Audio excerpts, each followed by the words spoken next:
According to a recent study published in the Journal of Urban Health, frequent asthma attacks may be more common in housing that is old or in a state of disrepair. Because I gotta pay if they bring me a chain, and if I want a cylinder for here, because you can see it right here. And my feet hidden. How your feet hidden? I was like this. You see? Stop it. His feet Stop it.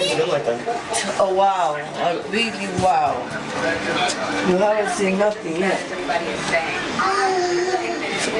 They were supposed to change this. Look at this. I got tape on this. I got tape on this.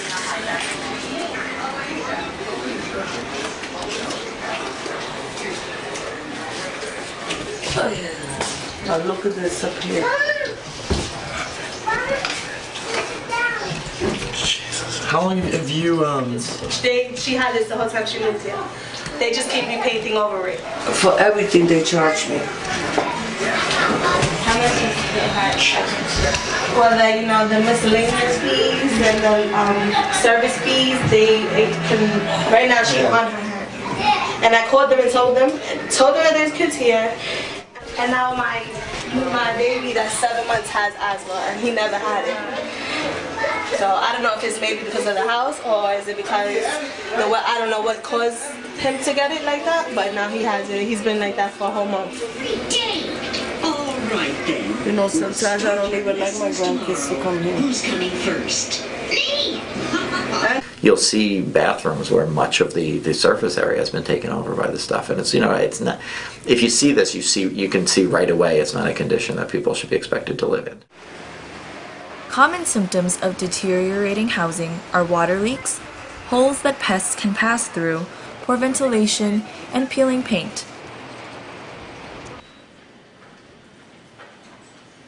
For an individual who has asthma, they get constriction in the lungs, which makes it difficult to get air in and out of the lungs.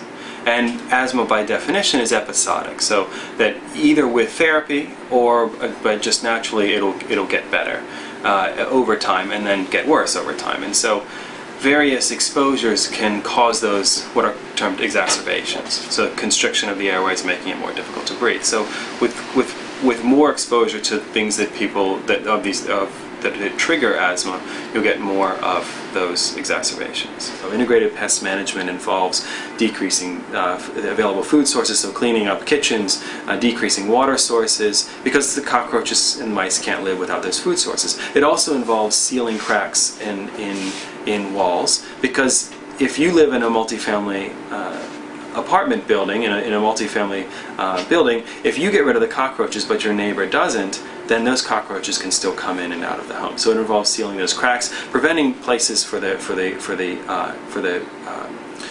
pests to go.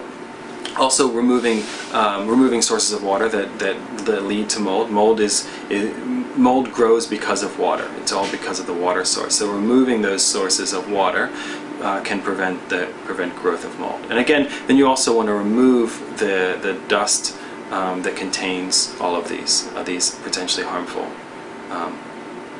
exacerbators of asthma.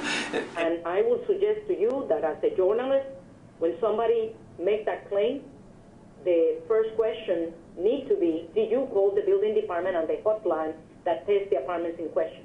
That's the first question to ask, because no NYCHA, no any private or public landlord can get away with an apartment that have hazardous conditions of the ones that you just described. It will have to be shut down, and the family in question will have to be moved out of there if the conditions that you describe are the way that you describe them.